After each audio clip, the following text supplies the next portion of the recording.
Grand Littoral TV, bonjour à toutes et à tous, bienvenue dans cette nouvelle édition préparée par l'ensemble de la rédaction. Nous sommes le mercredi 11 avril. Avant toute chose, vos prévisions météo, c'est une belle journée qui s'annonce partout dans la région.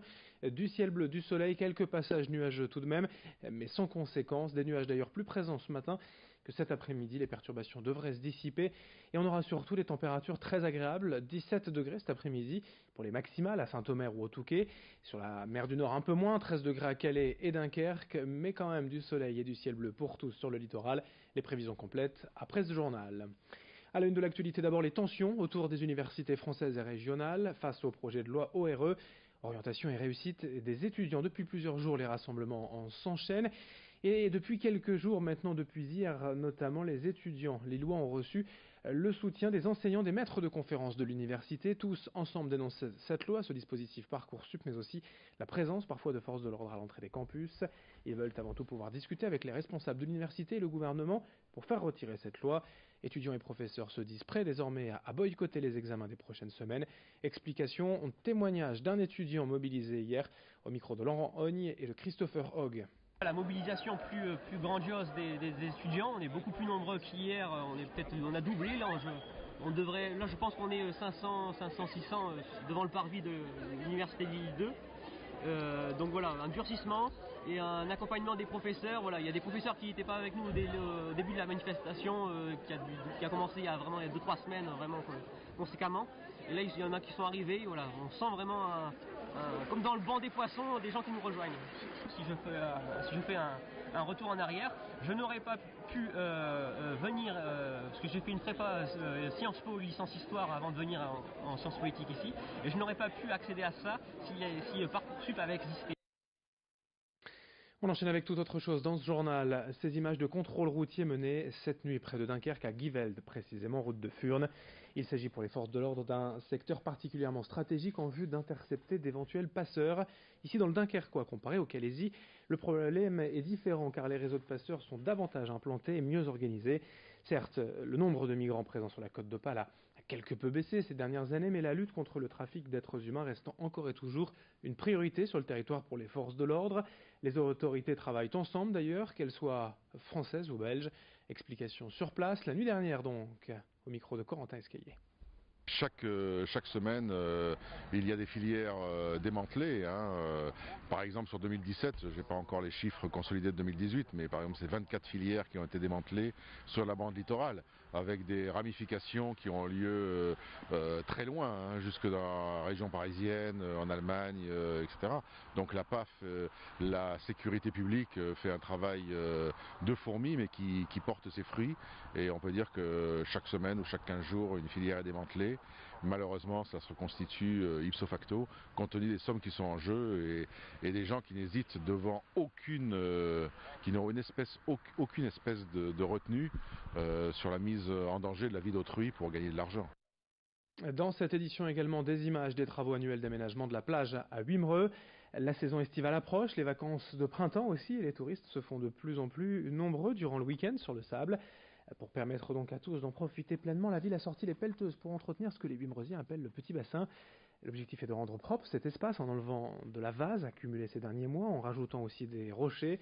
Sur la digue nord, la plaine de jeu, grandement endommagée lors d'une tempête en décembre dernier, est en cours de rénovation et tout sera réinstallé dans les prochains jours.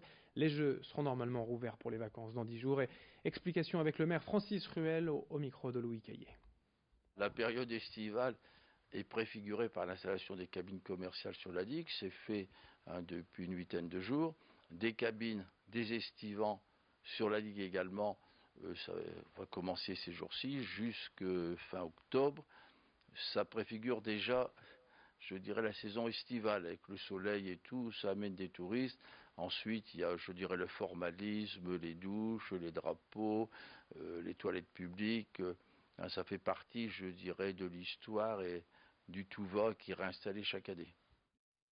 Juste à côté de Wimereux, allons désormais à Boulogne où un chantier assez original a eu lieu ces 8 derniers mois dans le port. L'entreprise Latitude Blanche a converti entièrement un ancien bateau d'études météorologiques en un yacht tout confort pour des excursions au pôle Nord. Le Polar Front, nouvelle version, fin prêt à lever l'ancre il y a quelques jours, direction les zones polaires, l'Europe du Nord. À bord, 9 cabines spacieuses pour accueillir jusqu'à 12 passagers des croisières de luxe. Sachez que le navire a quand même conservé ses outils de relevé météorologique pour aider Météo France qui dispose finalement d'assez peu de données météo au pôle Nord. Notez quand même le prix de l'embarquement pour les prochaines croisières, environ 1 000 € par jour. Explication complémentaire, présentation du projet avec l'une des responsables au port de Boulogne, au micro de Corentin Escaillé. C'est le projet de mon meilleur ami Yann Lebellec et moi-même qui sommes passionnés des pôles et qui avons voulu créer un modèle calibré à nos attentes et à l'image de ce que nous on envisage pour l'expédition polaire. C'est-à-dire un navire à taille humaine mais confortable qui peut offrir le luxe qui existe sur de navires de plus gros volume. Alors notre cœur de métier, notre passion, c'est l'expédition polaire en zone polaire. Donc le navire sera amené à fréquenter ces zones-là qu'il a déjà fréquentées plus tôt dans sa vie de navire météorologique. Et on aura également une partie celtique, puis Laponie, enfin croisière Europe du Nord au nord de la Norvège avec des safaris baleines. Et puis pour finir ce journal, les élèves de 6e du collège Lacordaire de Mons-en-Barœul ont récemment eu l'immense joie de recevoir un courrier de la part de Buckingham Palace, le palais de la reine d'Angleterre. La classe lui avait écrit en effet un courrier pour Noël, lui souhaitant de bonnes fêtes et un joyeux anniversaire de mariage avec le prince Philippe. Et sans vraiment y croire, les élèves et leurs professeurs d'anglais ont donc eu la belle surprise de recevoir une réponse il y a quelques jours. La lettre est personnalisée, signée de la main d'une dame d'honneur de la reine. Pour les élèves, cet exercice est une façon concrète de mettre en pratique leur apprentissage de l'anglais et aussi de préparer comme il se doit leur voyage en Angleterre en mai prochain. Explication de leur prof d'anglais au micro de Céline Nuret. Pour moi, en tant que professeur d'anglais, c'était une fierté pour mes élèves qui reçoivent une réponse parce que il y avait tellement d'impatience et d'excitation autour de ce projet. Et puis, bien évidemment, ils avaient peu d'espoir en disant Mons-en-Barœul, on est près de Lille, c'est une toute petite ville, la reine, elle va peut-être pas s'intéresser à nous ou lire nos lettres. Et ils ont eu la grande surprise de voir que effectivement, il y a des personnes au palais qui lisent les lettres, qui répondent, qui n'envoient pas des réponses formelles mais vraiment personnalisées. Et j'étais enchanté pour eux en tant que professeur. Fin de ce journal, à suivre dans un instant vos prévisions météo. Merci de votre fidélité et très belle journée à toutes et à tous ensemble sur Grand Littoral TV.